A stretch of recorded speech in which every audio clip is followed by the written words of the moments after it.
found have got a lot of interest from the press. So, print media, what are the advantages?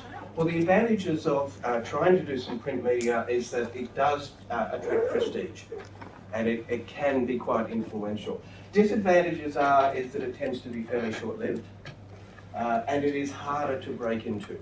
Remember, only 10% of our pieces were in the traditional print media. It's hard to approach a big newspaper and get an article in. That's probably the main time frame. And often you need to write something in a very short turnaround time, is one of the difficulties. Okay. Then we have the traditional electronic media. I was very wary about showing any of these. And here is one of my main recommendations. The traditional electronic media accounted for together 60% of our coverage, and in particular, radio. Radio is the big, untapped source for plain language practitioners. It's the one that I'd be recommending that you trial to start out with, because it's the one that is easiest to get into. And again, the same experience. We found very easy to get onto the sort of quality radio stations, the national broadcasters. But tabloid radio, the sort of shock jocks, you may have equivalents to those in your own countries, were equally as interested as long as you had a particular angle that they supported. In our case, we'd had grammar taken out of our school system as part of our education, and it was being restored into the school system. So they were happy to talk to me as long as I was one of the good guys bringing grammar back. So if you understand their narratives and their angles and connect that with a plain language angle, then you can have great success. But given that, almost any topic will go. Here's a selection of some of the topics that we have used. And it's more a case of, once you start to get known, feeding the beast gets very difficult. Because you'll get increasingly, or in our case, 58% was of our material were radio stories. So it's easier to break into. If you succeed, then all of a sudden you're doing radio every week, which has become the case with us, and that becomes difficult to keep up, to keep the topics fresh. But it does take less effort than writing print pieces. Television tends to be much more topic specific and generally much more on specialist programs, so it's rarer. But the great thing is the potentially enormous audience for television, particularly because it will tend to go throughout a broader population than radio, at least in Australia. It's a rarer opportunity. The difficulty is that television is a really dumb medium. It is hard to convey complex ideas on television. It's much easier on the radio. But unless you can turn it into an image, it's hard to do on television. We hit the big time. One of the press campaigns we did, we put out a list of the worst words and phrases of 2010. And one of the big mainstream quiz shows picked it up as one of their quiz questions. Now this was and you can see the format, high production values going out to hundreds of thousands of people. That's great, but it does tend to trivialise, and that is the double edge. You can get into the mainstream, but often you're not able to convey very complex nuance in the mainstream. Then we have the internet. Internet publications accounted still for, and this proportion is growing, 25% of our pieces. Blogs and other sites around about 5%. Mostly at the moment, the internet is the online sites of print publications, so newspapers who are then developing online sites to try and remain in business. But increasingly there's new online media, and some of the bloggers who are picking up on materials that we do as well. They'll pick up on almost any topic. And the great thing about it is, there's somebody in India, in Bombay, picking up one of our stories and going with the story. The advantages are, it sticks around for a long time. So it's a good way of getting permanent resources up there. You can reach a large audience, but the disadvantages are the quality control. And sometimes people then will do things with your material that you prefer that they didn't. You don't have as much control over your intellectual property. Now, we haven't, because we work more in the traditional media, we haven't worked with blogs. So for this part of it, I asked 3 plain English practitioners to share their experience of blogging and writing a blog: Cheryl Stevens, Michelle Black, and Frances Gordon in Canada and South Africa. Based on their feedback, their comments about having a blog,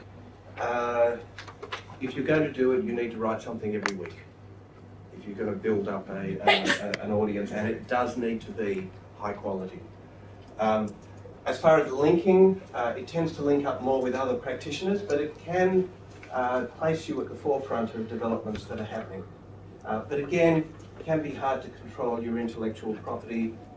It can be very time intensive. So there are costs and benefits of moving into the blogosphere. It does take considerable investment to do very well, which is why I guess we've been more putting our time into the traditional media rather than the blogosphere.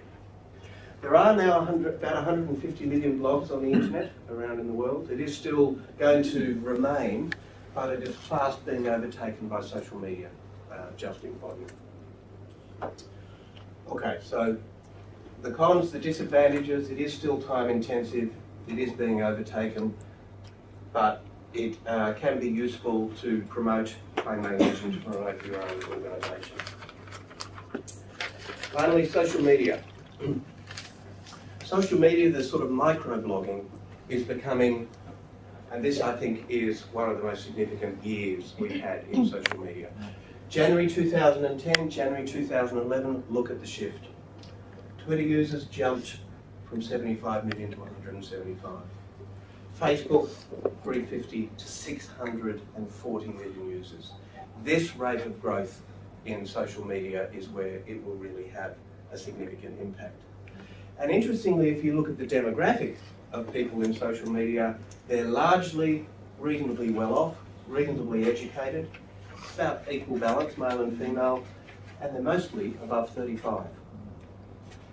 So this is not a young person's sphere, social media. It's generally a professional form of media.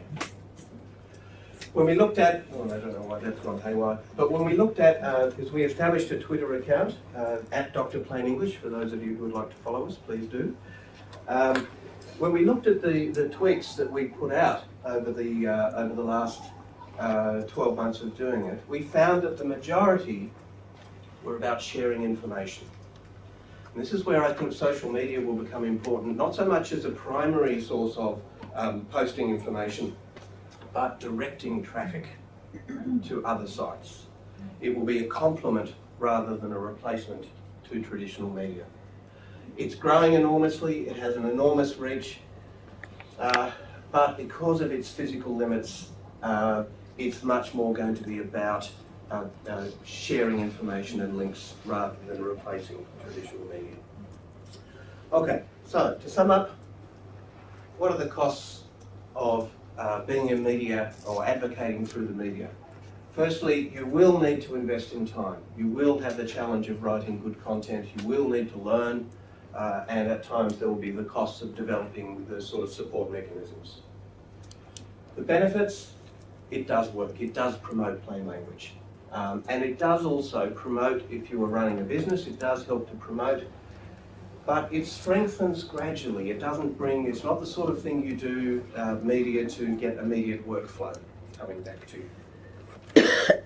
If I had any tips, the use of humour is important.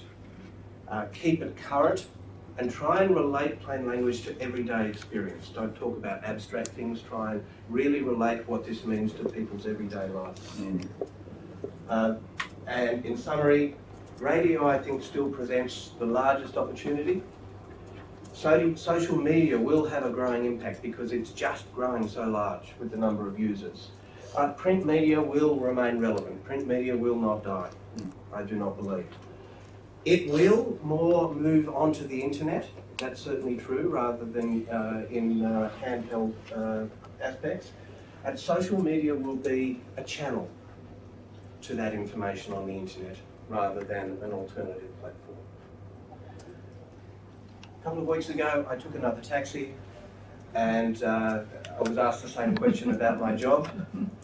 And when I said, oh yes, I work in plain language, he said, ah, you're that bloke from the radio. That's one do-good organisation I'd like to support. That's any kind of